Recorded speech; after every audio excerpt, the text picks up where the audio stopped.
అందరికీ జై భీమ్, జై భారత రాజ్యాంగం తెలియజేస్తూ ఈ దేశానికి 2 స్వాతంత్రాలు వచ్చాయి.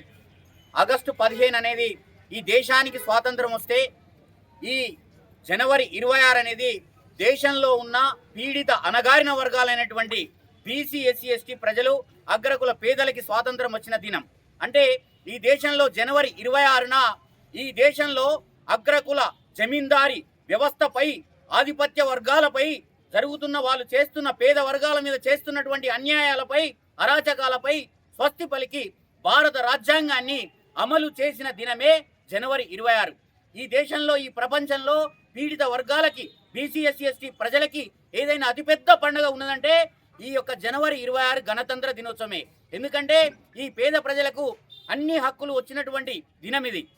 స్వేచ్ఛ హక్కు, మాట్లాడే హక్కు, భావప్రకటన హక్కు, ప్రతి హక్కు రాజ్యాంగం ద్వారా ఈ పీడిత వర్గాలకి, బీసీ, ఎస్సీ, ఎస్టీ ప్రజలకు వచ్చిన దినం. కానీ ఈ దేశ పాలకులు, అగ్రకుల పార్టీల నాయకులు ఏం చేస్తున్నారంటే